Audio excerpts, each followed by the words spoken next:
지금 장난합니까? 가정부를 왕족 만찬장까지 데려오다니요? 장남의 낮은 호통에 두바이 호텔 만찬장 앞 공기가 얼어붙었습니다. 안쪽에는 이미 두바이 왕족들이 도착해 있었고 수천억 투자 계약이 걸린 자리였습니다. 그때 며느리가 단호하게 말합니다. 어머님, 이건 집안 식사 자리가 아니에요. 공식 만찬입니다.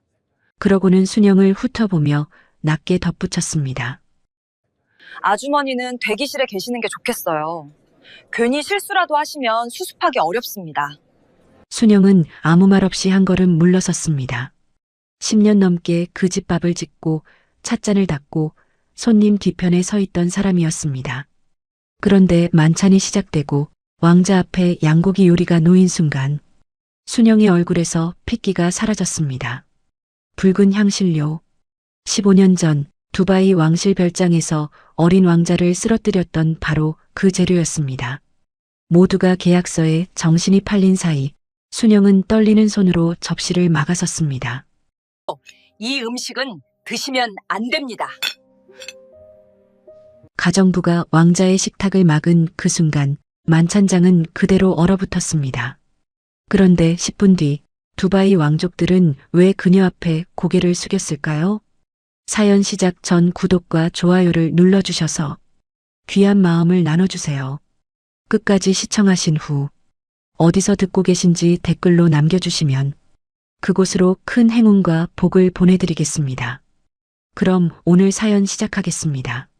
순영의 손이 왕자 앞 접시를 막아선 순간 만찬장 안에 있던 모든 소리가 사라진 듯 했습니다. 은쟁반을 들고 있던 시종의 손끝이 멈췄고 왕자 곁에 서 있던 경호원 2명이 거의 동시에 한 걸음 앞으로 나섰습니다. 장남은 자리에서 반쯤 몸을 일으킨 채 믿을 수 없다는 얼굴로 순영을 노려보았습니다. 아주머니, 지금 뭐 하시는 겁니까? 그 목소리는 낮았지만 분명히 떨리고 있었습니다. 그에게 이 자리는 단순한 만찬이 아니었습니다. 무너져가던 계열사를 살릴 마지막 기회였고 아버지에게 자신의 능력을 증명할 자리였죠. 그런데 그 모든 것을 집안 가정부가 한순간에 망칠 수도 있다는 생각에 장남의 얼굴은 점점 굳어갔습니다. 며느리도 놀란 표정을 지었다가 곧바로 입술을 얇게 다물었습니다. 제가 뭐라고 했어요? 대기실에 계시는 게 좋겠다고 말씀드렸잖아요. 순영은 아무 말도 하지 못했습니다. 왕자 앞에 놓인 접시를 막은 손은 떨리고 있었지만 그 손을 거둘 수는 없었어요. 눈앞에 놓인 양고기 요리, 은은하게 피어오르는 고기 향 사이로 낯익은 매운 향이 섞여 있었습니다. 붉은 향신료, 보기에는 그저 고급 요리 위에 올린 작은 장식처럼 보였지만 순영에게는 아니었습니다. 그 냄새는 순식간에 15년 전의 밤을 끌고 왔습니다. 두바이 외곽의 왕실 별장, 사막 바람이 창문 틈을 때리던 밤이었고 어린 왕자는 저녁 식사를 마친 뒤 갑자기 숨을 제대로 쉬지 못했습니다. 그때도 식탁 위에 바로 저 붉은 향신료가 있었습니다. 순영은 그 장면을 잊은 적이 없었습니다. 어린아이가 작은 손으로 목을 붙잡고 곁에 있던 사람들이 당황해 서로를 부르던 그 순간, 그때 순영은 의료진도 아니었고 대단한 직책을 가진 사람도 아니었습니다. 그저 왕실 별장 주방 한쪽에서 식기와 찻잔을 정리하던 한국인 직원이었죠. 하지만 그녀는 기억하고 있었습니다.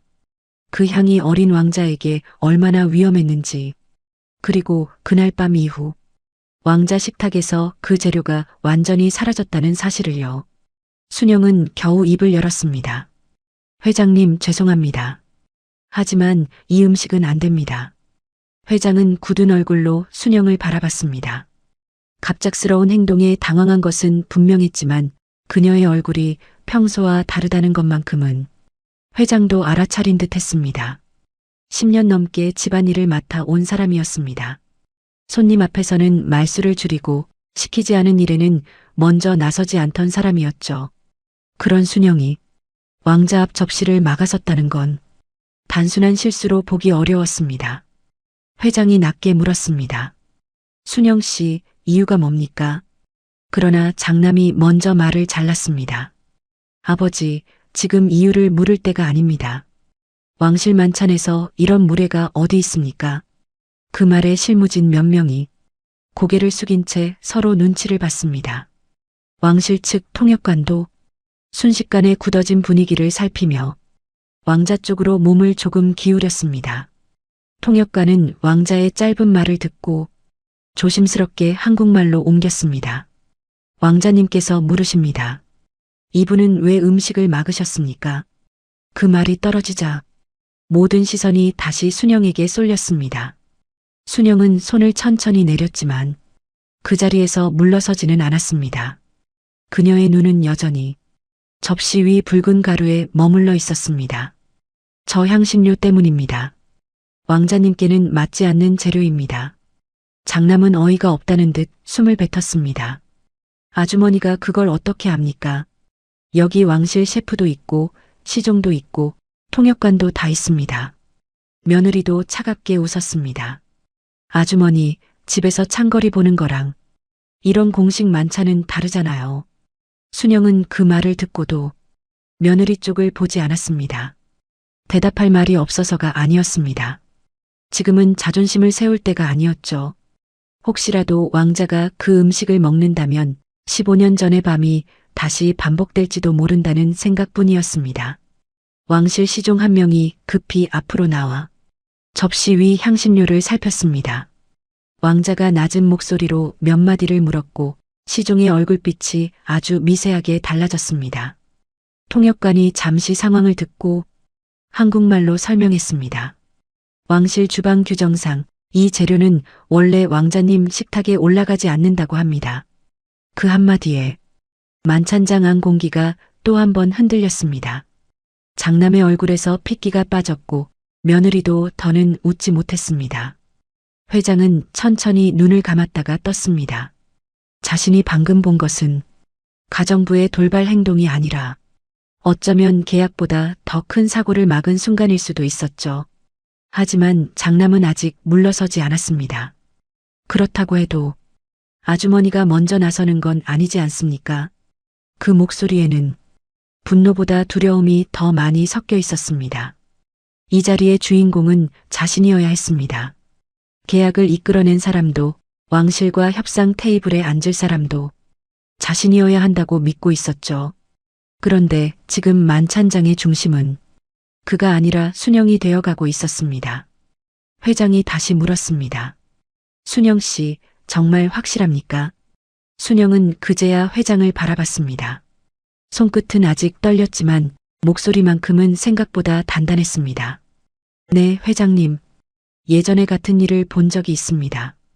장남은 믿을 수 없다는 듯 바로 되물었습니다. 예전이라뇨? 두바이 왕실 식탁을 아주머니가 언제 봤다는 겁니까? 그 말은 비웃음처럼 들렸습니다. 하지만 순영은 얼굴을 붉히지도 억울하다는 표정을 짓지도 않았습니다. 오래전부터 익숙한 눈빛이었습니다. 사람들은 그녀가 조용히 있으면 아무것도 모른다고 생각했습니다. 밥을 짓는 사람은 밥만 알고 찻잔을 닦는 사람은 찻잔만 안다고 여겼죠. 그러나 순영에게도 아무에게도 말하지 않은 시간이 있었습니다. 그녀는 천천히 입을 열었습니다. 15년 전 저는 두바이 왕실 별장 주방에서 일했습니다.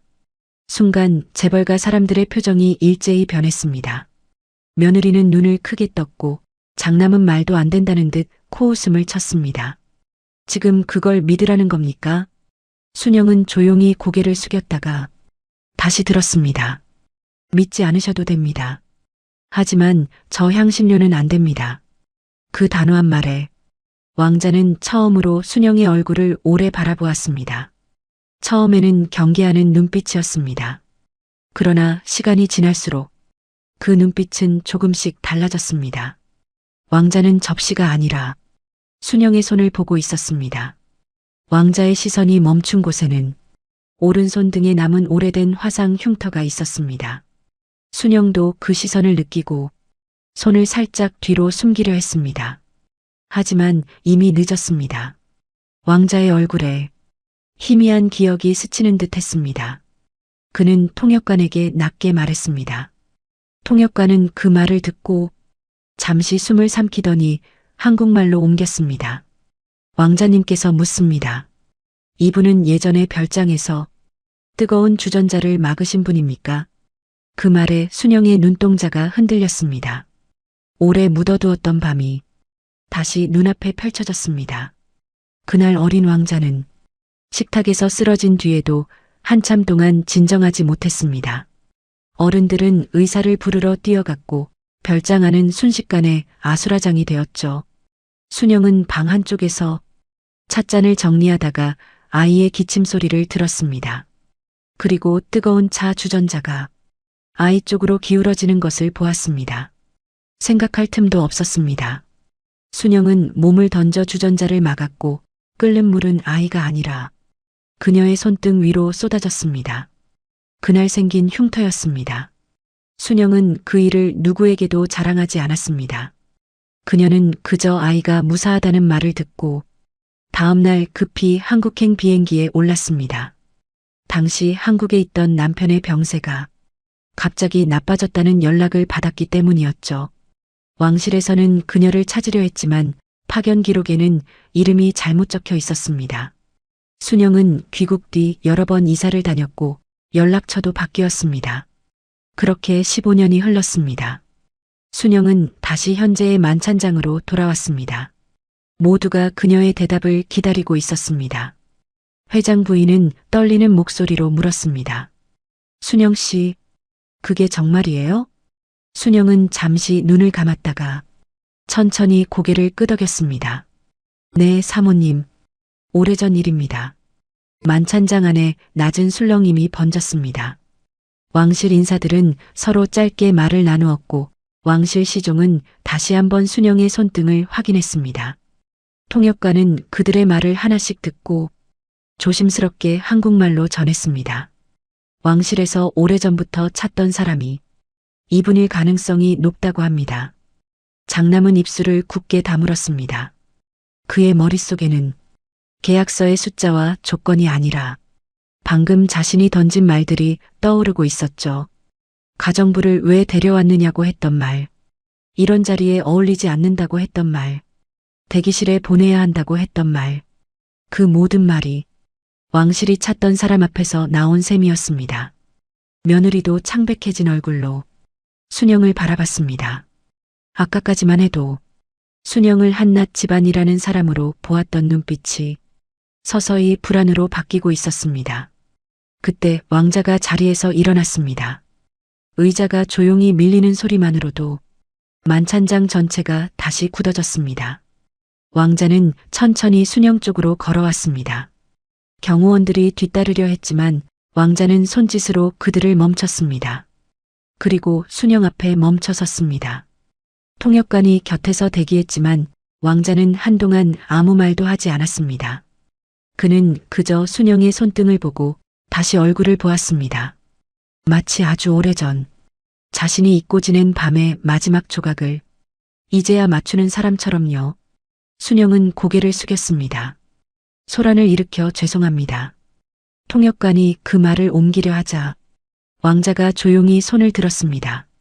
그리고 아주 낮은 목소리로 말했습니다. 통역관은 숨을 고른 뒤 그 말을 한국말로 전했습니다. 왕자님께서 말씀하십니다. 사과하실 분은 이분이 아니라고 하십니다. 그 한마디에 장남의 얼굴이 굳어버렸습니다. 순영은 놀라 고개를 들었습니다. 왕자는 다시 말을 이어갔고 통역관의 목소리도 조금 떨렸습니다. 이분이 아니었다면 저는 그날 밤을 넘기지 못했을지도 모릅니다. 만찬장 안에 앉아있던 왕실 인사들이 하나둘 자리에서 일어나기 시작했습니다. 순영은 당황해 뒤로 물러서려 했지만 왕자는 고개를 저었습니다. 그리고 왕실 인사들을 향해 천천히 손짓했습니다. 그들은 순영을 향해 조용히 고개를 숙였습니다. 재벌가 사람들이 그렇게 원하던 왕실의 예우가 계약서가 아니라 가정부 순영에게 향하는 순간이었습니다. 장남은 아무 말도 하지 못했습니다. 며느리도 손에 쥔 냅킨을 끝내 펴지 못한 채 굳어 있었습니다. 회장은 깊은 숨을 내쉬었습니다. 그제야 그는 깨달았습니다. 자신의 집에서 10년 넘게 일한 순영에 대해 정작 자신들이 알고 있던 것은 너무도 적었다는 사실을요. 왕자는 순영을 향해 다시 말했습니다. 통역관이 천천히 옮겼습니다. 왕자님께서 말씀하십니다. 오늘 이 만찬은 계약보다 먼저 이분께 감사드리는 자리가 되어야 한다고 하십니다. 순영은 아무 말도 하지 못했습니다. 그녀는 그저 두 손을 꼭 모은 채 떨리는 숨을 삼켰습니다. 15년 전의 밤이 이렇게 돌아올 줄은 상상도 하지 못했으니까요. 왕실 인사들이 순영을 향해 고개를 숙인 뒤에도 만찬장 안의 공기는 쉽게 풀리지 않았습니다. 누구도 바로 자리에 앉지 못했어요. 방금 전까지만 해도 이 자리는 투자 계약을 위한 공식 만찬이었습니다. 재벌가 장남은 준비해온 인사말을 외우고 있었고 실무진들은 계약서의 숫자 하나까지 맞춰보며 마지막 확인을 하고 있었죠. 그런데 지금 모든 중심은 계약서가 아니라 순영에게 옮겨가 있었습니다. 순영은 여전히 두 손을 모은 채 왕자 앞에서 어쩔 줄 몰라 했습니다. 왕자의 예우가 부담스러운 듯 한 걸음 뒤로 물러서려 했지만 왕자는 다시 조용히 고개를 저었습니다. 통역관이 왕자의 말을 한국말로 옮겼습니다. 왕자님께서 말씀하십니다. 이분은 뒤로 물러서실 분이 아니라고 하십니다. 그 말에 장남의 얼굴이 더욱 굳었습니다. 자신이 조금 전까지 대기실로 보내려 했던 사람이었습니다. 공식 만찬에 어울리지 않는다고, 왕실 앞에서 실수하면 수습하기 어렵다고 그렇게 몰아세웠던 사람이었죠. 그런데 왕실은 지금 그 사람을 만찬장의 가장 중요한 인물처럼 대하고 있었습니다. 회장도 한동안 말을 잇지 못했습니다. 수십 년 동안 사업을 하며 수많은 협상장을 다녀본 사람이었지만 이런 장면은 처음이었습니다. 그는 순영을 바라보다가 조심스럽게 입을 열었습니다. 순영 씨, 그동안 우리 집에서 일하면서 왜 그런 이야기를 한 번도 하지 않았습니까? 순영은 당황한 듯 고개를 낮췄습니다. 말씀드릴 일이 아니라고 생각했습니다. 회장님, 말씀드릴 일이 아니라니요. 회장의 목소리에는 질책보다 놀라움이 더 컸습니다. 순영은 잠시 숨을 골랐습니다. 오래전 일이고 저도 정확히 어떤 분들을 모셨는지 나중에야 알았습니다. 그 말은 거짓이 아니었습니다. 15년 전 순영은 두바이 왕실 별장에 정식으로 초청된 사람이 아니었습니다. 한국에서 일하던 조리 보조업체를 통해 몇 달간 파견된 임시 직원이었죠. 왕실 별장이라 불리긴 했지만 그곳에서 일하던 사람들은 자세한 신분을 묻지도 말하지도 않았습니다. 그저 귀한 손님들이 머무는 곳이라는 것, 음식과 식기, 방 정리와 차 준비에 작은 실수도 있어서는 안 된다는 것, 순영이 알던 건 그 정도였습니다. 그녀는 그곳에서 새벽마다 주방 바닥을 닦고 낮에는 그릇을 정리했으며 밤에는 차와 과일을 준비했습니다. 어린 왕자는 그때도 다른 아이들처럼 장난기 많은 얼굴을 하고 있었어요. 신분을 몰랐던 순영에게는 그저 몸이 약한 아이처럼 보였습니다. 매운 향이 나는 음식이 올라오면 주방 책임자가 유난히 예민해졌고 그 재료만은 절대 아이 식탁 근처에도 두지 말라고 했죠. 순영은 그 말을 잊지 않았습니다.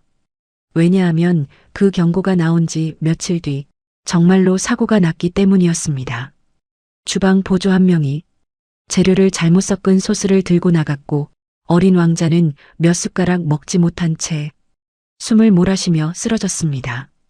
별장 안은 한순간에 뒤집혔습니다. 의사를 부르러 뛰는 사람, 경호원에게 연락하는 사람, 주방 책임자를 몰아붙이는 사람. 그 혼란 속에서 순영은 어린아이가 앉아있던 의자 옆으로 뜨거운 차 주전자가 기울어지는 것을 봤습니다. 누군가 황급히 지나가며 쳐버린 것이었죠. 생각할 틈은 없었습니다. 순영은 본능적으로 몸을 던졌고 끓는 차가 아이가 아니라 그녀의 오른손등 위로 쏟아졌습니다. 그 고통은 지금도 잊히지 않았어요.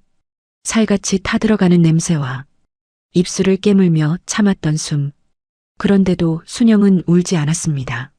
아이가 더 다치지 않았다는 것만으로 그 순간은 충분하다고 생각했죠. 그리고 다음 날 새벽 한국에서 전화가 왔습니다. 남편 상태가 갑자기 나빠졌다는 연락이었습니다. 순영은 별장 책임자에게 사정을 말하고 급히 한국으로 돌아왔습니다. 치료도 제대로 마치지 못했고 감사 인사도 듣지 못했습니다.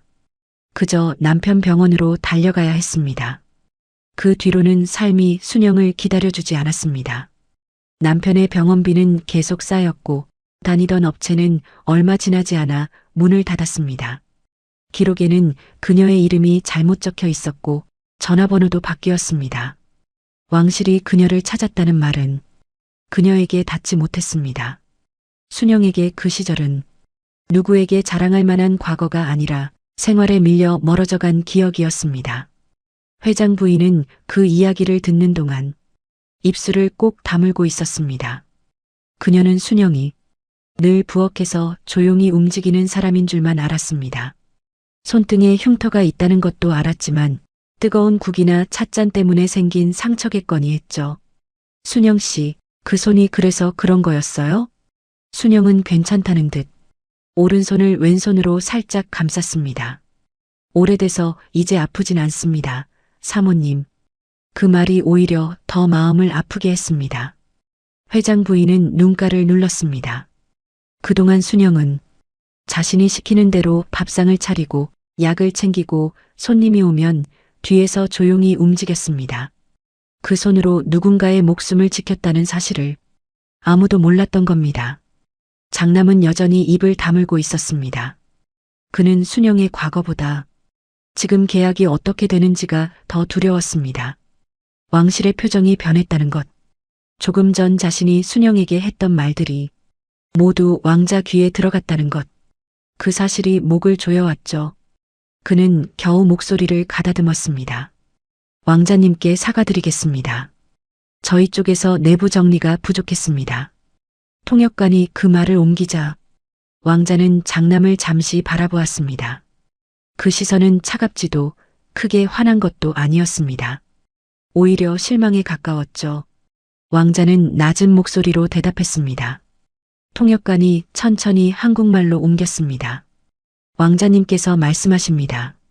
문제는 음식 실수만이 아니라고 하십니다. 장남의 눈썹이 굳었습니다. 왕자는 말을 이어갔습니다. 사람을 어떻게 대하는지 보았다고 하십니다. 그 한마디에 며느리의 얼굴이 하얗게 질렸습니다. 그녀는 자기도 모르게 순영에게 했던 말을 떠올렸습니다. 대기실에 있으라던 말, 실수하면 수습하기 어렵다던 말, 그때는 당연하다고 생각했습니다. 가정부는 뒤에 있어야 하고 공식 만찬에는 어울리지 않는다고 여겼습니다. 그런데 지금 그 말들이 왕실의 눈에는 전혀 다르게 보이고 있었습니다. 며느리는 조심스럽게 입을 열었습니다. 저는 그저 만찬이 잘못될까봐. 하지만 말을 끝내지 못했습니다. 회장 부인이 먼저 그녀를 바라보았습니다. 그 눈빛이 조용했기 때문에 오히려 더 무거웠습니다. 그만해요. 며느리는 입술을 다물었습니다. 회장 부인은 순영 쪽으로 고개를 돌렸습니다. 순영 씨, 미안해요. 내가 더 일찍 챙겼어야 했어요. 순영은 황급히 고개를 저었습니다. 아닙니다, 사모님. 저는 괜찮습니다. 괜찮다는 말만 하지 말아요. 회장 부인의 목소리가 살짝 떨렸습니다. 늘 그렇게 말하니까 우리가 정말 괜찮은 줄 알았잖아요. 순영은 대답하지 못했습니다. 그 말이 뜻밖에도 오래 묵은 마음을 건드렸습니다. 괜찮다는 말. 그녀는 평생 그 말을 자주 했습니다. 남편 병원비가 밀렸을 때도 괜찮다고 했고 일하던 곳에서 부당한 말을 들었을 때도 괜찮다고 했습니다. 가정부라고 낮춰 부르는 시선을 받아도 그저 괜찮다고 넘겼습니다. 그러다 보니 사람들은 정말로 그녀가 상처받지 않는 사람인 줄 알았습니다. 왕자는 두 사람의 대화를 조용히 지켜보고 있었습니다. 그리고 통역관에게 짧게 말했습니다. 통역관은 순영 쪽을 바라보며 부드럽게 옮겼습니다. 왕자님께서 말씀하십니다. 이분이 원하지 않는다면 더 이상 이 자리에서 과거를 묻지 않겠다고 하십니다. 순영은 놀라 왕자를 바라봤습니다. 왕자는 이어 말했습니다. 하지만 오늘 이분이 막지 않았다면 또 같은 실수가 반복됐을 거라고 하십니다. 왕실 시종은 고개를 숙인 채 아무 말도 하지 못했습니다. 주방 책임자도 뒤쪽에서 식은땀을 닦고 있었죠. 그날의 실수는 단순한 주방 착오가 아니었습니다. 왕자 식탁에 절대 올라가면 안 되는 재료가 공식 만찬 접시에 올랐습니다. 그것도 수천억 계약이 걸린 자리에서요. 왕실 입장에서는 충분히 심각하게 받아들일 일이었습니다. 그러나 왕자는 주방 책임자보다 재벌가 쪽을 더 오래 바라보았습니다. 그는 계약서가 놓인 테이블을 한번 보고 장남을 보았습니다. 그리고 다시 순영을 바라봤습니다. 통역관이 그의 말을 옮겼습니다. 왕자님께서 말씀하십니다. 계약은 숫자로만 결정되는 것이 아니라고 하십니다. 장남은 마른 침을 삼켰습니다. 그가 가장 듣고 싶지 않았던 말이었습니다. 왕자는 계속 말했습니다. 사람을 존중하지 않는 집안과 오래가는 일을 함께할 수 있는지 다시 생각해야 한다고 하십니다. 그 말이 끝나자 실무진들 사이에 긴장감이 번졌습니다. 계약이 흔들리고 있었습니다. 아니, 이미 왕실의 마음은 상당히 멀어진 듯 했습니다. 회장은 천천히 자리에서 일어났습니다. 그는 장남을 한번 바라본 뒤 왕자 쪽으로 깊게 고개를 숙였습니다. 저희 집안의 부족함입니다. 변명하지 않겠습니다. 통역관이 옮기는 동안 회장은 순영 쪽을 보았습니다. 그리고 순영 씨에게도 이 자리에서 사과하겠습니다. 장남의 눈이 커졌습니다. 아버지가 왕실 앞에서 가정부에게 사과하는 장면을 그는 상상해 본 적이 없었습니다. 하지만 회장은 멈추지 않았습니다. 10년을 함께한 사람에 대해 우리가 너무 몰랐습니다. 그 무심함부터 잘못이었습니다. 순영은 당황해 고개를 숙였습니다. 회장님, 그러지 않으셔도 됩니다. 아니요. 해야 합니다. 회장의 목소리는 낮았지만 단호했습니다. 오늘 순영 씨가 아니었다면 이 자리는 계약 실패보다 더 큰 사고로 남았을 겁니다. 그 순간 장남은 처음으로 아무 말도 하지 못했습니다. 그는 아버지의 사과가 자신을 향한 질책이기도 하다는 걸 알고 있었죠. 며느리도 고개를 들지 못했습니다. 조금 전까지 순영을 가볍게 밀어냈던 태도가 이제는 자신의 발목을 잡고 있었습니다. 왕자는 회장의 사과를 들은 뒤 잠시 침묵했습니다. 그리고 순영에게 다시 시선을 돌렸습니다. 통역관이 말했다. 왕자님께서 여쭙습니다. 이분은 지금 이 집안에서 어떤 일을 하고 계십니까? 회장은 잠시 멈칫했습니다. 너무 단순한 질문이었지만 대답은 이상하게 무거웠습니다. 저희 집에서 살림을 맡아주고 있습니다. 통역관이 옮기자 왕자는 조용히 고개를 끄덕였습니다. 그러고는 다시 물었습니다. 그럼 이분은 가족입니까? 직원입니까? 그 질문에 만찬장 안이 다시 조용해졌습니다. 회장은 바로 대답하지 못했습니다. 가족처럼 오래 함께했다고 말하기엔 오늘 그들이 보인 태도가 너무 부끄러웠고 직원이라고만 말하기엔 순영이 막아낸 일이 너무 컸습니다. 순영은 그 침묵이 불편해 작게 말했습니다. 저는 일하는 사람입니다. 그 말에 왕자는 순영을 바라봤습니다. 통역관이 그 말을 옮기기도 전에 왕자는 무슨 뜻인지 알겠다는 듯 천천히 고개를 끄덕였습니다.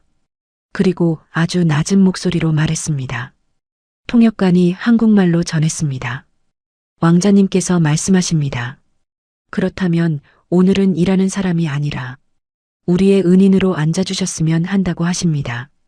순영은 놀라 눈을 크게 떴습니다. 왕자는 손짓으로 자신의 옆자리를 가리켰습니다. 그 자리는 방금 전까지 왕실 고문이 앉아있던 자리였습니다. 순영은 본능적으로 뒤로 물러섰습니다. 저는 그런 자리에 앉을 사람이 아닙니다. 통역관이 옮기자 왕자는 조용히 대답했습니다. 왕자님께서 말씀하십니다. 그 자리는 신분으로 정하는 것이 아니라 감사로 정하는 자리라고 하십니다. 장남은 그 말을 듣고 끝내 시선을 떨어뜨렸습니다.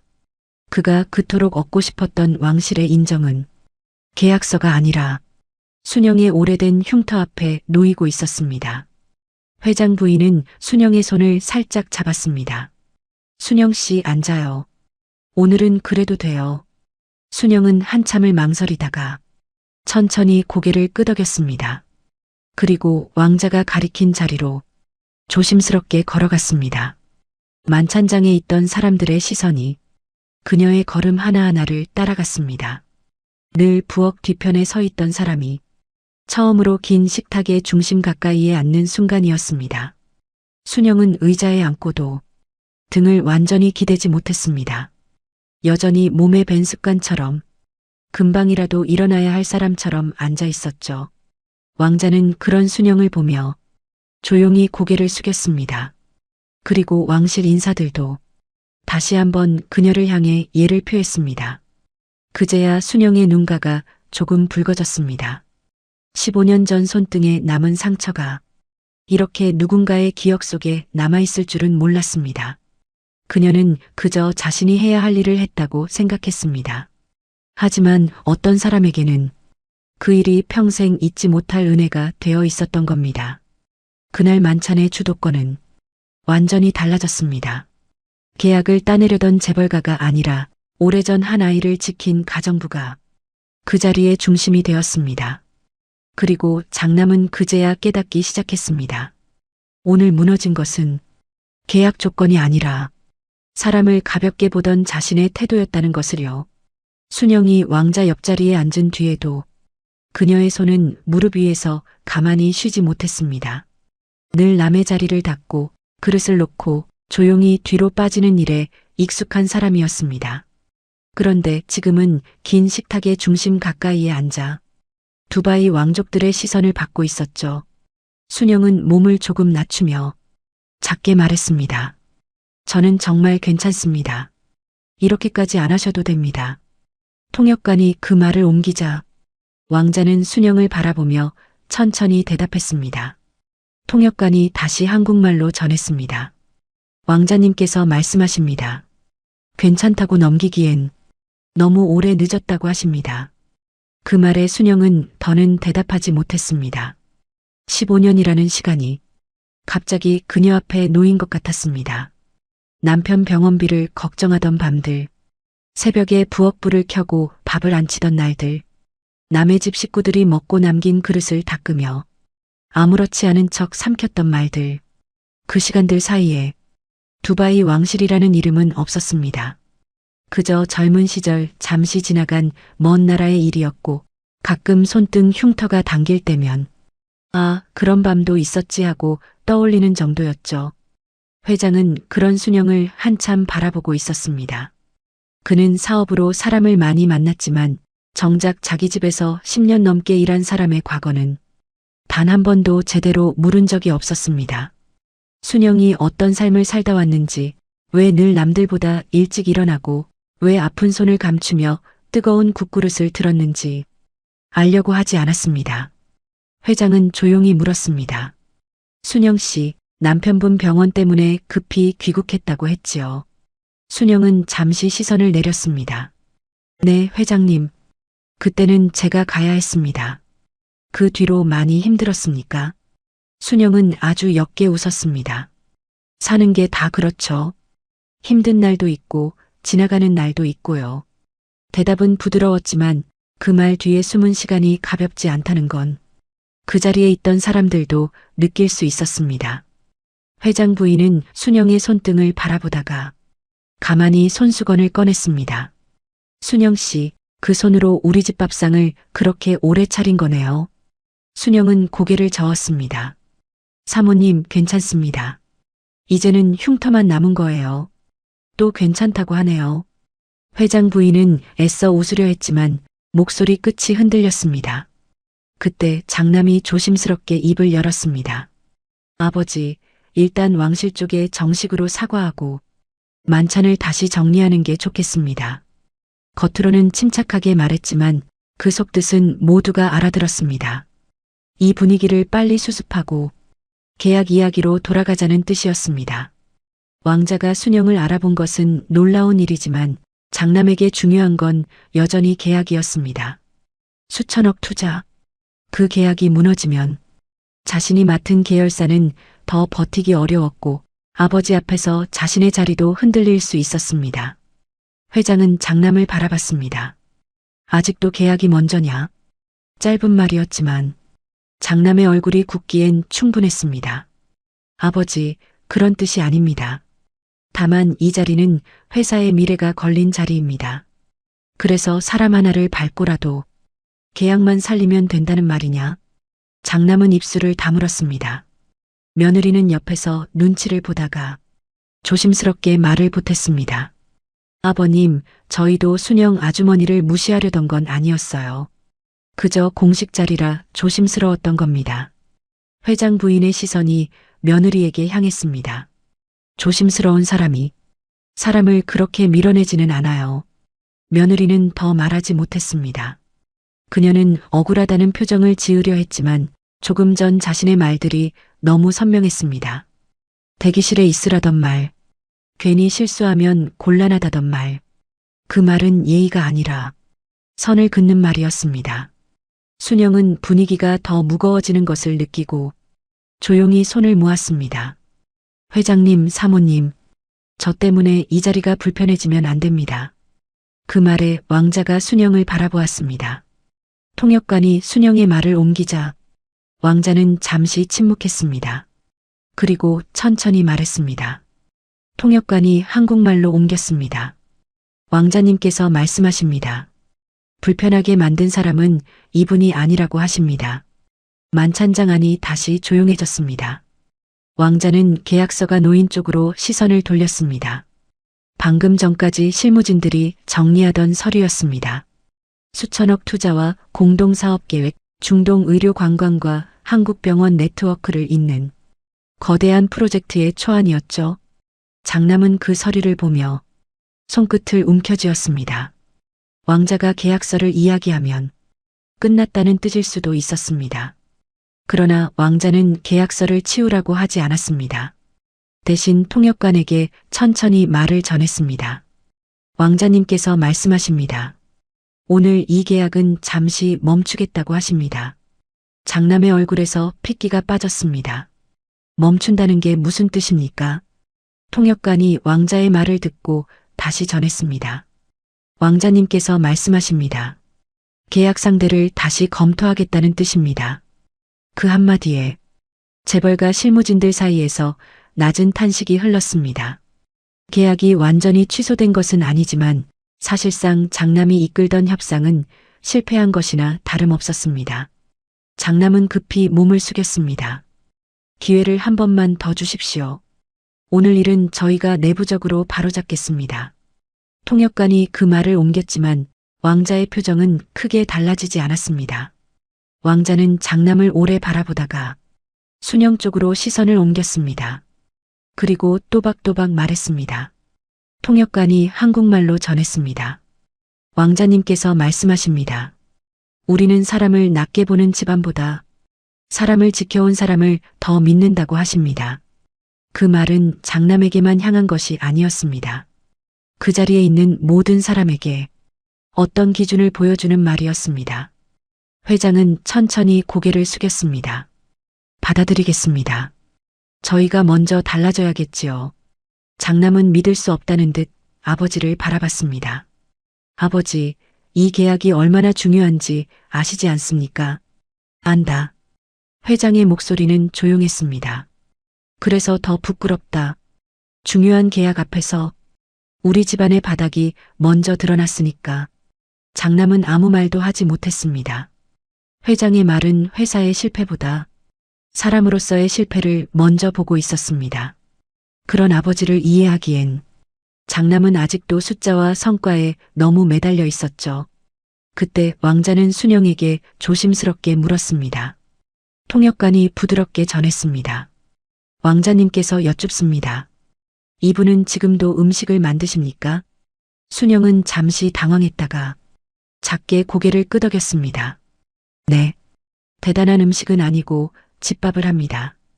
통역관이 옮기자 왕자의 표정이 조금 부드러워졌습니다. 그는 어린 시절 별장에서 먹었던 따뜻한 죽과 차를 기억하고 있었습니다. 순영이 직접 만든 음식이었는지 다른 주방 직원이 만든 음식이었는지는 중요하지 않았습니다. 아픈 밤 곁에 남아 차가운 물수건을 바꿔주던 손, 뜨거운 주전자를 대신 막아주던 손, 그 기억이 왕자에게는 한 나라의 계약보다 먼저였습니다. 왕자는 다시 말했습니다. 통역관이 한국말로 전했습니다. 왕자님께서 말씀하십니다. 오래전 이분이 보여준 돌봄을 이제는 우리가 돌려드리고 싶다고 하십니다. 순영은 놀라 왕자를 바라봤습니다. 저는 아무것도 바라지 않습니다. 그 말이 너무 빨리 나왔습니다. 순영은 평생 무언가를 요구하는데 익숙하지 않았습니다. 받는 것보다 참는 쪽이 편했고 부탁하는 것보다 혼자 견디는 쪽이 익숙했죠. 왕자는 그런 순영을 물끄러미 보았습니다. 그리고 천천히 고개를 저었습니다. 통역관이 말했다. 왕자님께서 말씀하십니다. 이것은 보상이 아니라 늦은 감사라고 하십니다. 회장 부인은 그 말을 듣고 조용히 눈가를 닦았습니다. 순영은 시선을 어디에 두어야 할지 몰라 그저 손등의 흉터만 바라봤습니다. 그 흉터는 오랫동안 가난과 고단함의 흔적처럼 느껴졌습니다. 그런데 오늘 처음으로 누군가에게는 생명을 지킨 증거가 되었습니다. 왕자는 계약서 대신 새로운 제안서를 가져오라고 지시했습니다. 실무진들이 당황해 움직였고 통역관은 내용을 확인하느라 바빠졌습니다.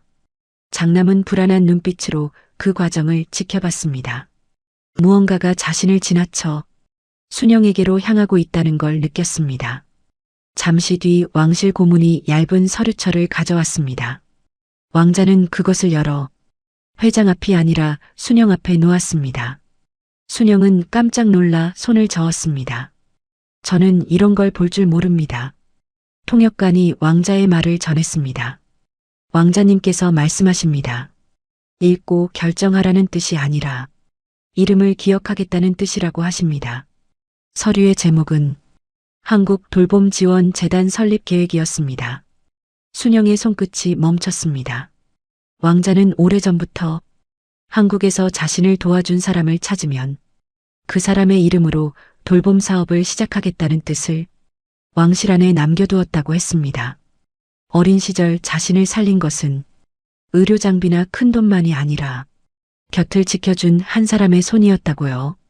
순영은 글자를 제대로 읽기도 전에 눈앞이 흐려졌습니다. 그녀의 삶은 늘 누군가의 뒤편에 있었습니다. 그런데 이제 그 뒤편의 시간이 누군가를 살린 이름으로 불리고 있었습니다. 회장은 그 서류를 바라보다가 장남에게 낮게 말했습니다. 잘 봐라. 돈으로 잡으려던 계약이 한 사람의 진심 앞에서 방향을 바꾸고 있다. 장남은 고개를 들지 못했습니다. 며느리도 더는 순영을 가정부라고 쉽게 부를 수 없었습니다. 왕자는 마지막으로 순영을 향해 고개를 살짝 숙였습니다. 통역관이 전했습니다. 왕자님께서 말씀하십니다. 오늘부터 이분의 이름은 우리 왕실 기록에 바르게 남을 것이라고 하십니다. 순영은 떨리는 손으로 자신의 이름이 적힌 서류 첫 장을 바라봤습니다. 15년 전 잘못 적힌 이름 때문에 길을 잃었던 감사가 이제서야 제자리를 찾고 있었습니다. 순영의 이름이 적힌 서류가 왕실 만찬장 한가운데 놓인 순간 장남은 그제야 자신의 손이 떨리고 있다는 걸 느꼈습니다. 방금 전까지만 해도 그는 이 자리가 자신의 무대라고 믿고 있었습니다. 수천억 투자 계약을 성사시키고 무너져가던 계열사를 다시 살려내고 아버지 앞에서 후계자로서의 자격을 증명하는 자리. 그런데 지금 왕실의 시선은 자신이 아니라 순영에게 향해 있었습니다. 장남은 겨우 목소리를 낮추며 말했습니다. 아버지, 잠시만 따로 말씀드려도 되겠습니까? 회장은 그를 바라보았습니다. 여기서 말해라. 짧은 대답이었습니다. 장남의 얼굴이 굳었습니다. 이 계약은 회사 전체가 걸린 일입니다. 지금 감정적으로 판단하시면 안 됩니다. 회장은 아무 말 없이 장남의 눈을 똑바로 보았습니다. 감정적으로 판단한 건 나냐, 너냐? 장남은 순간 말을 잃었습니다. 회장은 테이블 위에 놓인 기존 계약서를 바라봤습니다. 너는 오늘 왕실과 계약하려고 온 게 아니라 왕실 앞에서 내 성과를 증명하러 온 사람처럼 굴었다. 아버지. 그리고 그 과정에서 우리 집에서 10년 넘게 일한 사람을 가장 먼저 밀어냈지. 장남은 입술을 세게 다물었습니다. 그 말이 틀리지 않다는 걸 그 자신도 알고 있었습니다. 며느리는 옆에서 조심스럽게 남편의 팔을 잡았습니다. 여보, 지금은 그냥 사과드리는 게 좋겠어요. 그러나 그 말조차 장남에게는 위로가 되지 않았습니다. 그는 자신이 무너지고 있다는 사실을 누군가에게 들키고 싶지 않았습니다. 그래서 더 딱딱하게 굳은 목소리로 말했습니다. 제가 순영 아주머니를 무시한 건 잘못입니다. 하지만 회사 일은 회사 일입니다. 왕실 측 통역관이 그 말을 옮기자 왕자는 장남을 한동안 바라보았습니다. 그 시선에는 분노보다 조용한 판단이 담겨 있었죠. 왕자가 낮게 말했고 통역관이 곧바로 한국말로 전했습니다. 왕자님께서 말씀하십니다. 회사 일을 사람과 분리하는 순간 가장 위험한 결정이 시작된다고 하십니다. 장남은 고개를 들었습니다.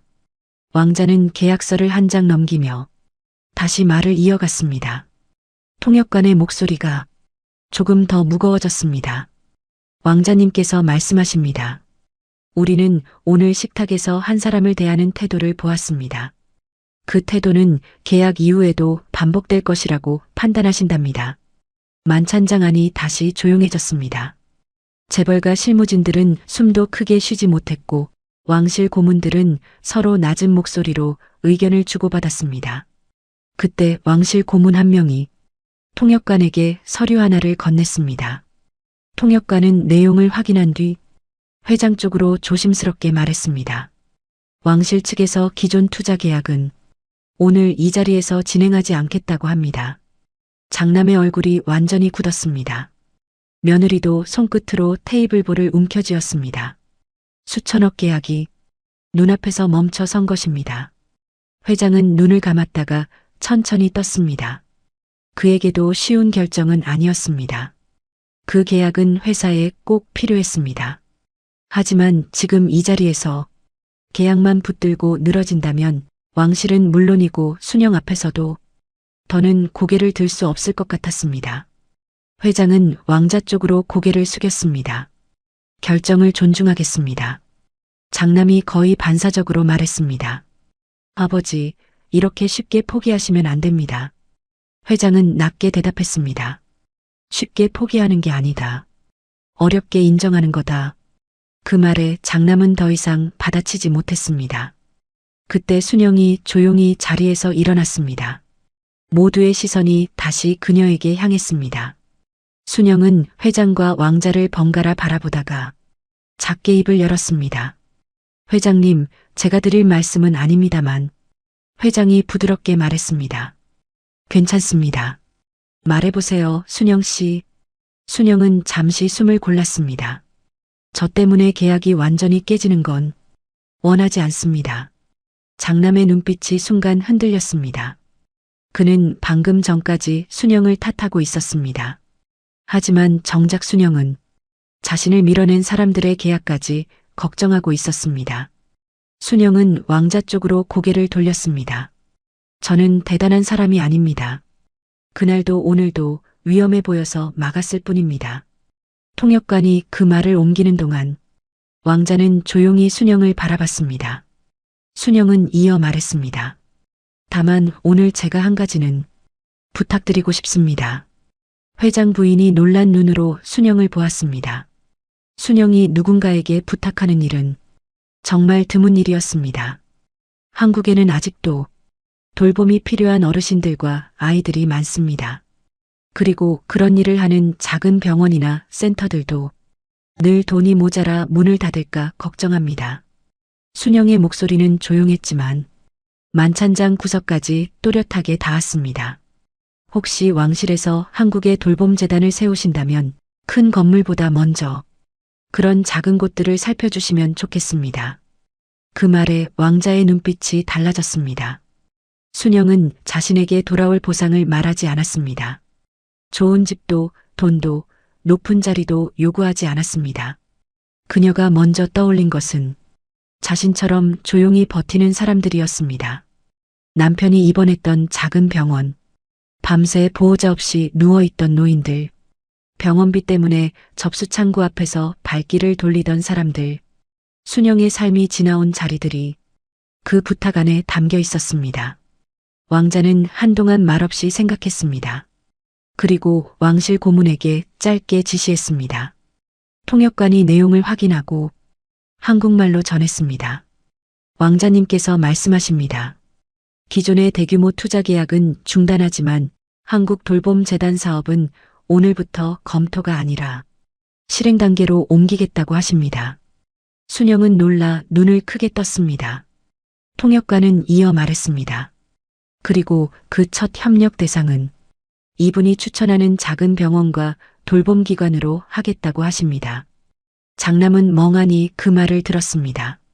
자신이 가져오려던 수천억 계약은 멈췄지만 순영의 한마디로 전혀 다른 길이 열리고 있었습니다. 회장은 깊은 숨을 내쉬었습니다. 순영 씨, 혹시 생각나는 곳이 있습니까?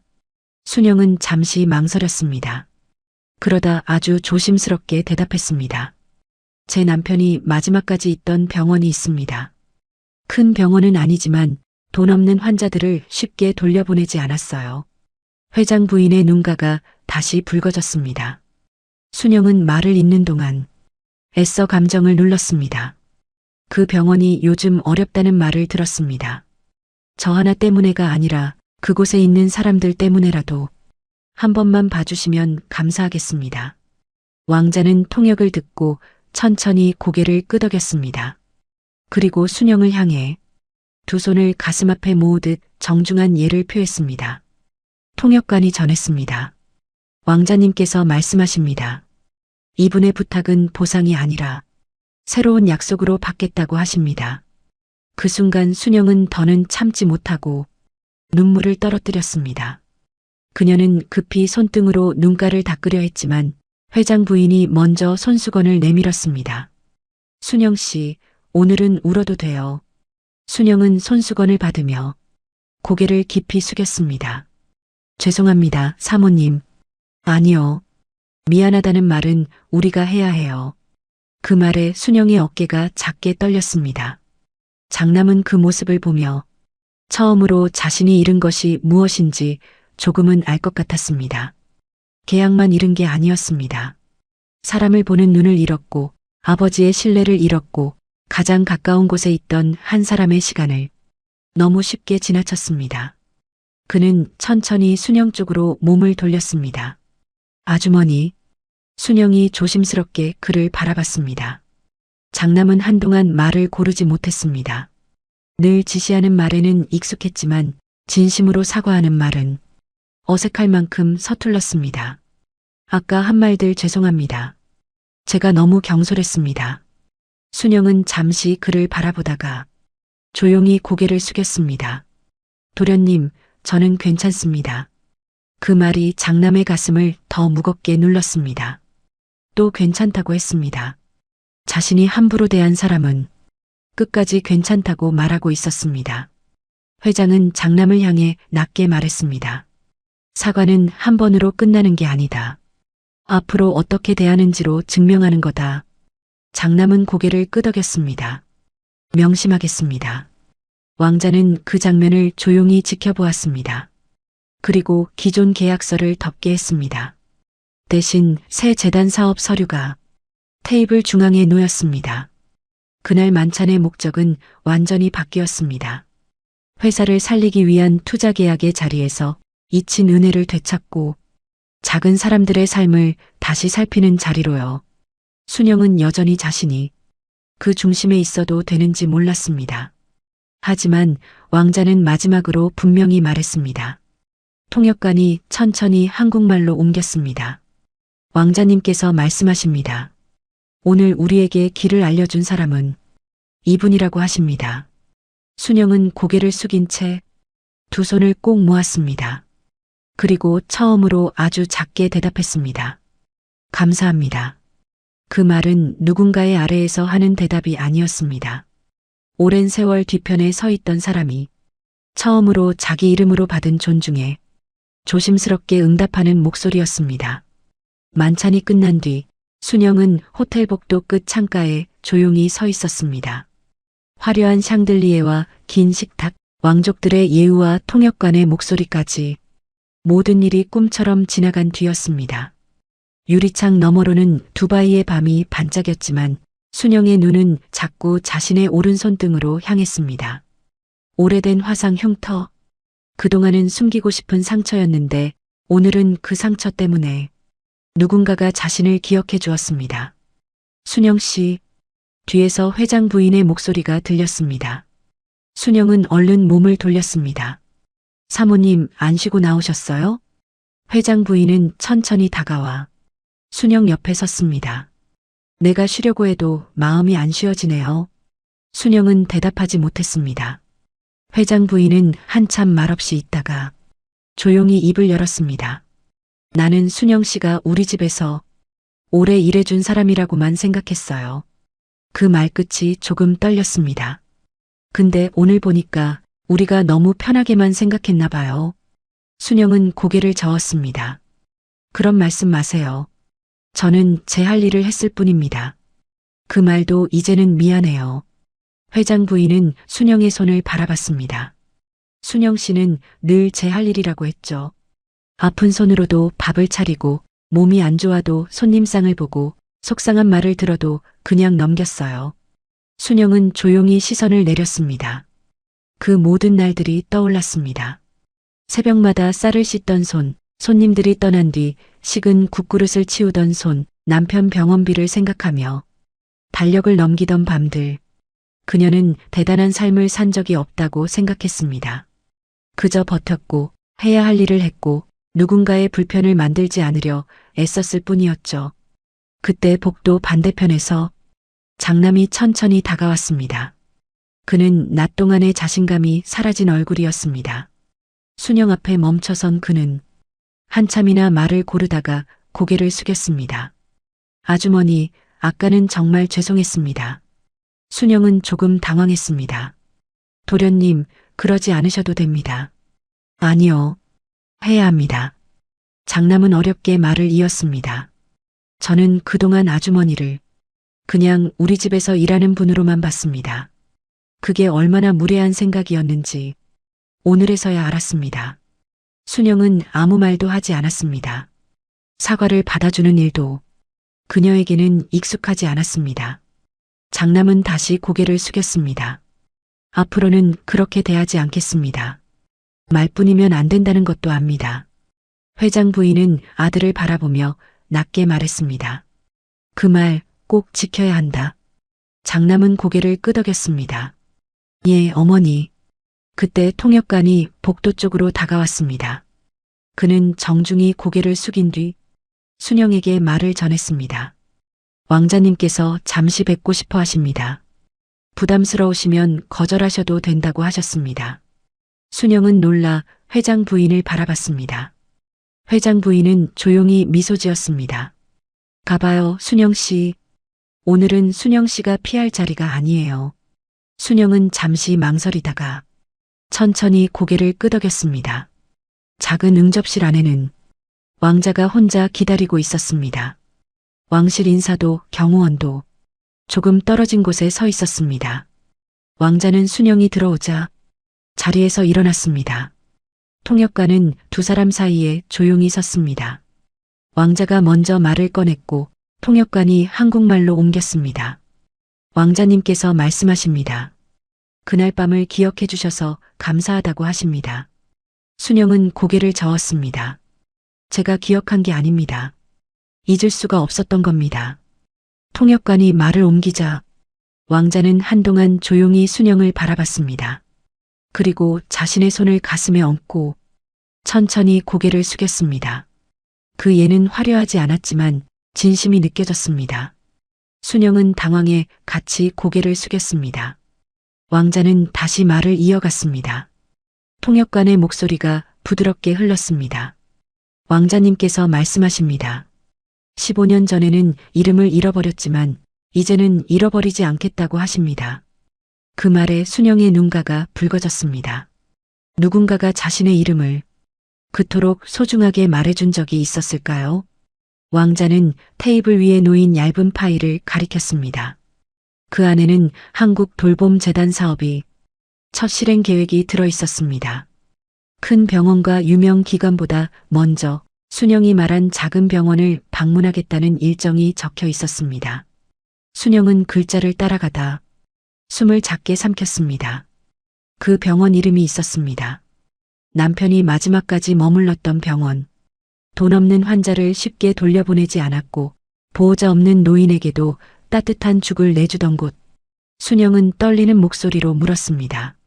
정말 그곳부터 봐주시는 겁니까? 통역관이 옮기자 왕자는 고개를 끄덕였습니다. 왕자님께서 말씀하십니다. 이분이 기억하는 곳이라면 가장 먼저 살펴볼 가치가 있다고 하십니다. 순영은 더 이상 말을 잇지 못했습니다. 그녀가 왕실에 부탁한 것은 자신의 보상이 아니었습니다. 하지만 이상하게도 그 작은 병원이 살아날지도 모른다는 생각에 자신의 삶도 조금은 보상받는 것 같았습니다.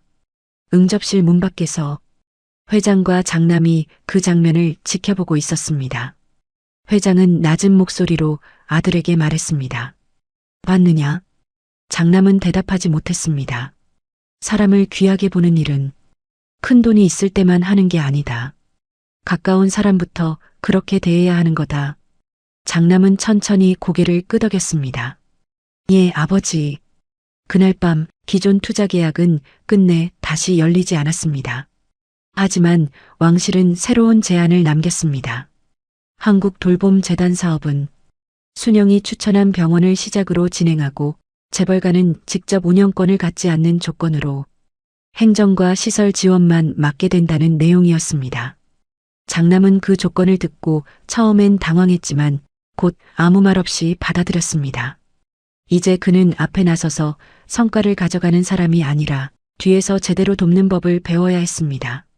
순영은 다음 날 아침 호텔방에서 작은 가방을 정리했습니다. 회장 부인이 찾아와 말했습니다. 한국에 돌아가면 며칠 쉬어요. 집안일은 다른 사람을 부르면 됩니다. 순영은 습관처럼 말하려 했습니다. 괜찮습니다. 하지만 이번에는 그 말을 삼켰습니다. 그리고 조심스럽게 대답했습니다.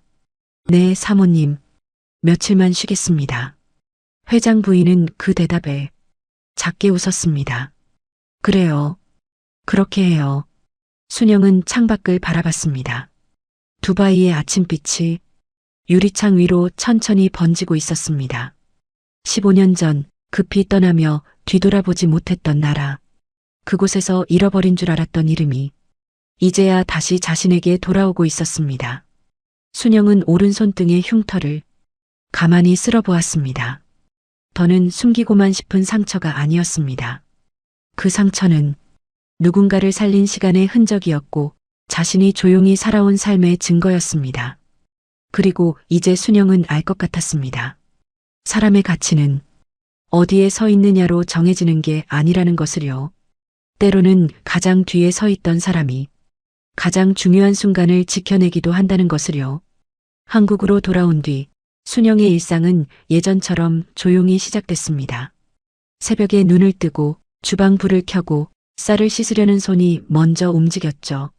하지만 그날 아침만큼은 회장 부인이 부엌 문 앞에서 그녀를 막았습니다. 순영 씨, 오늘은 쉬라니까요. 순영은 멋쩍게 웃었습니다. 습관이 돼서요, 사모님. 눈 뜨면 몸이 먼저 움직입니다. 회장 부인은 부엌 안으로 들어와 순영의 손에서 쌀바가지를 조심스럽게 내려놓았습니다. 이제는 몸이 먼저 움직여도 한 번쯤 멈춰도 돼요. 순영은 그 말에 잠시 가만히 서 있었습니다. 멈춰도 된다는 말. 그 말이 이상하게 낯설었습니다. 그동안 그녀의 삶은 멈추면 안 되는 쪽에 가까웠습니다. 남편 병원비가 밀렸을 때도, 일하던 곳이 문을 닫았을 때도, 새 집에 들어가 다시 일을 배워야 했을 때도 순영은 멈추지 못했습니다. 아프다고 쉬면 하루 품삯이 사라졌고, 힘들다고 말하면 다른 사람에게 짐이 될 것 같았죠. 그래서 늘 괜찮다고 말했습니다. 하지만 이제 그 말이 예전처럼 쉽게 나오지 않았습니다. 며칠 뒤 왕실 재단 관계자들이 한국에 도착했습니다. 회장 일가와 순영은 남편이 마지막까지 머물렀던 작은 병원으로 향했습니다. 차 안에서 순영은 창밖만 바라보고 있었습니다. 오래된 간판, 좁은 골목, 낡은 병원 입구, 모든 것이 예전 그대로인 듯 했지만 막상 가까워질수록 그녀의 마음은 조용히 흔들렸습니다. 회장 부인이 물었습니다. 많이 떨려요? 순영은 고개를 살짝 끄덕였습니다. 조금요. 다시는 올 일이 없을 줄 알았습니다. 장남은 앞좌석에서 그 말을 조용히 듣고 있었습니다. 두바이에서 돌아온 뒤 그는 순영에게 함부로 말을 걸지 않았습니다. 어색해서가 아니었습니다. 무슨 말을 해도 가볍게 들릴까 두려웠기 때문이죠. 병원에 도착하자 원장은 놀란 얼굴로 일행을 맞았습니다. 왕실 관계자와 통역관, 회장 일가까지 함께 온 모습은 작은 병원에 어울리지 않을 만큼 큰 장면이었습니다. 순영은 원장을 보자 조심스럽게 고개를 숙였습니다. 원장님, 오랜만입니다. 원장은 한참 순영을 바라보다가 그제야 알아본 듯 눈을 크게 떴습니다. 혹시 순영 씨 아닙니까? 순영은 작게 웃었습니다. 네. 그때 제 남편을 오래 봐주셨죠. 원장의 눈빛이 금세 젖었습니다. 기억합니다.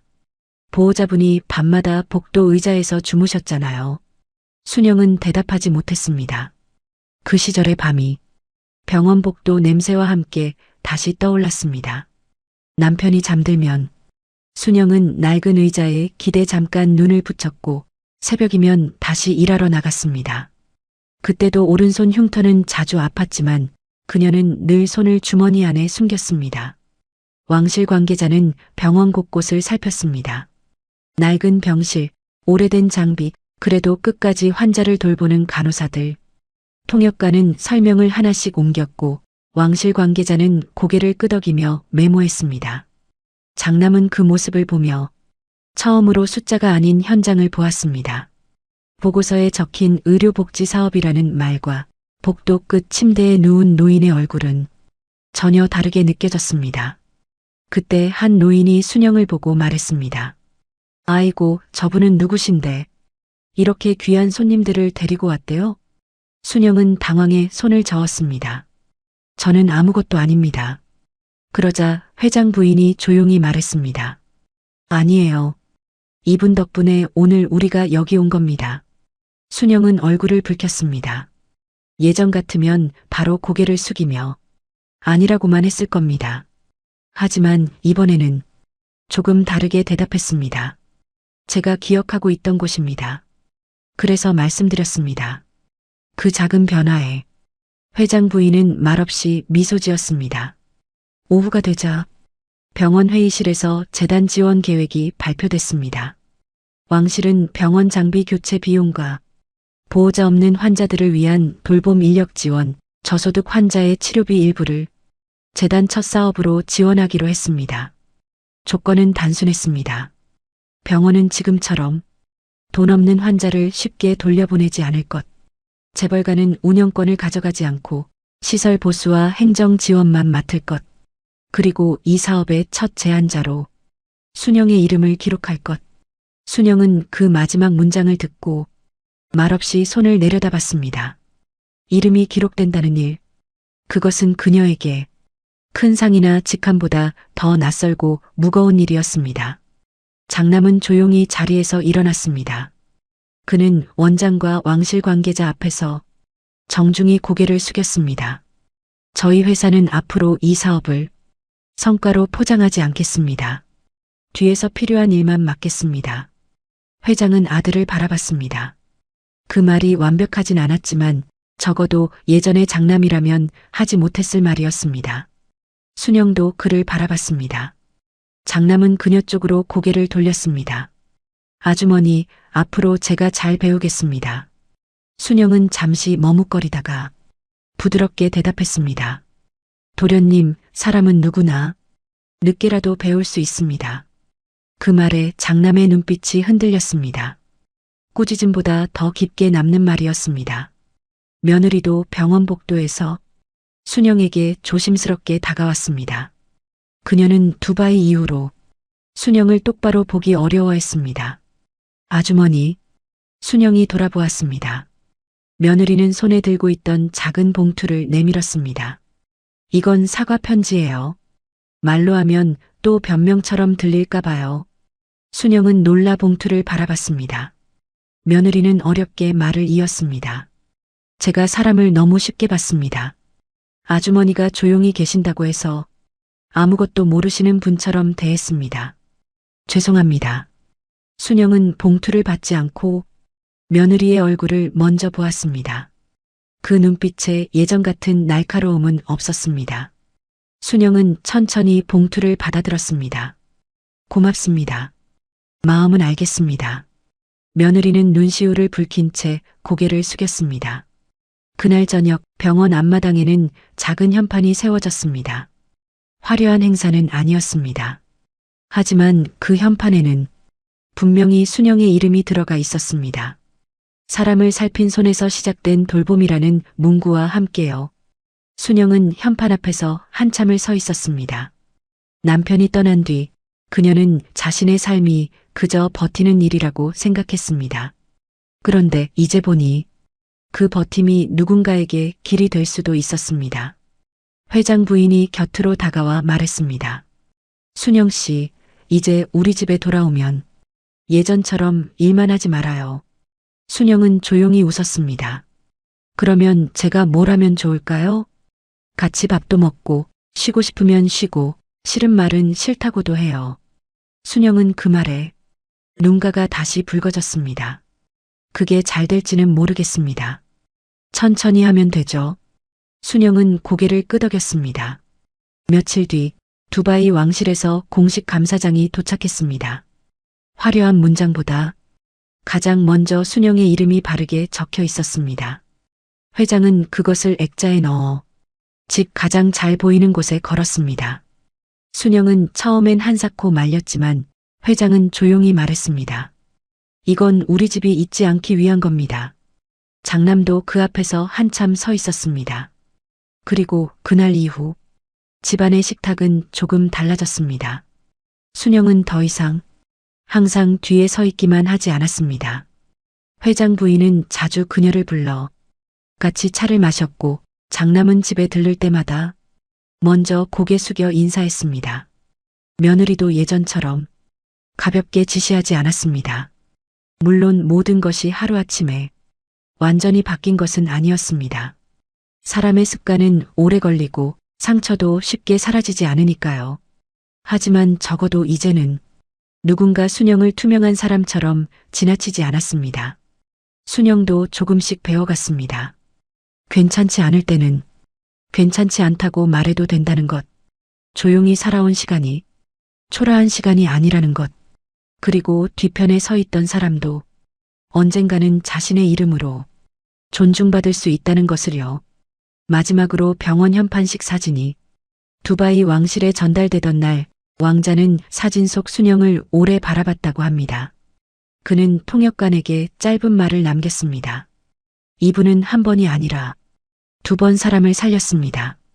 첫 번째는 15년 전 어린아이였고 두 번째는 잊혀가던 작은 병원과 그곳에 남은 사람들의 삶이었습니다. 순영은 그 말을 전해 듣고 한참 동안 아무 말도 하지 못했습니다. 그러다 조용히 오른손등을 감싸쥐었습니다. 이제 그 흉터는 아픔의 흔적만은 아니었습니다. 가장 낮은 자리에서 가장 귀한 것을 지켜낸 사람의 증거였습니다. 그리고 순영은 알았습니다. 사람은 자리로 증명되는 것이 아니라 그 사람이 지나온 시간과 그 시간 속에서 지켜낸 마음으로 증명되는 것이라는 사실을요. 사람의 가치는 그 사람이 앉은 자리로 정해지지 않습니다. 누군가는 늘 뒤에서 밥을 짓고 조용히 그릇을 닦고 아무도 보지 않는 곳에서 하루를 버팁니다. 하지만 가장 중요한 순간 세상을 지켜내는 건 가장 앞에 선 사람이 아니라 끝까지 마음을 놓지 않았던 사람일지도 모릅니다. 순영의 이야기는 말해줍니다. 작은 친절도 오래 묵은 성실함도 결코 사라지지 않는다고요. 누군가의 삶을 낮게 보지 않는 것, 그것이 우리가 끝까지 잊지 말아야 할 품격입니다. 사연 재밌게 들으셨다면 좋아요와 구독 그리고 어디서 듣고 계신지 남겨주시면 그것보다 더 큰 응원은 없습니다. 오늘도 영상 시청해주셔서 감사합니다.